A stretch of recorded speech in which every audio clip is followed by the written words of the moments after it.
આગામી દિવસોમાં ઉત્તરાયણનો તહેવાર આવતો હોય જે અંગે તંત્ર દ્વારા જાહેરનામું બહાર પાડવામાં આવ્યું છે, જે અંગે આવા પ્રકારની ચાઇનીઝ દોરીના વેચાણ કરતા ઇસમો વિરુદ્ધ ખાસ એક્શન પ્લાન તૈયાર કરી હ્યુમન સોર્સની મદદથી વધુમાં વધુ આવા પ્રકારના ગુનાઓ શોધી કાઢવા સુરેન્દ્રનગર જિલ્લા LCB PI J Jadeja, PSI J Y Pathan, parole furlough સ્ક્વોડના પીએસઆઈ આરએચ ઝાલાએ એલસીબી તથા પેરોલ ફ્લો સ્ક્વોડના સ્ટાફની અલગ અલગ ટીમો બનાવી જિલ્લામાં સઘન પેટ્રોલિંગ દરમિયાન હકીકત મળી હતી કે પાટડી તાલુકાના આદરણિયા ગામમાં એક શખ્સ ગેરકાયદેસર ચાઇનીઝ દોરીના બોક્સ લઈને ઊભો છે.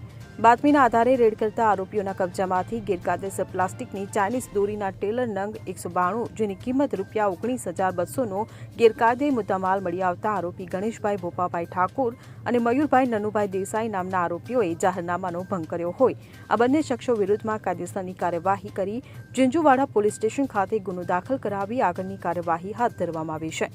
જિલ્લા એલસીબીના દરોડામાં police inspector J Jadeja, PSI J Y Pathan, parole furlough સ્ક્વોડના પીએસઆઈ આરએચ ઝાલા, દશરથભાઈ ગાંગર, ધવલભાઈ પટેલ તથા એલસીબીના પ્રતાપસિંહ રાઠોડ સહિતનો પોલીસ સ્ટાફ સાથે હાજર હતો. Bureau report CN24 news. હવે જુઓ દેશ દુનિયાની તમામ ખબરો તમારી આંગળીના ટેરવે. ઉઠાવો મોબાઈલ અને Google Play Store પરથી ડાઉનલોડ કરો અમારી CN24 ન્યૂઝ મોબાઈલ એપ.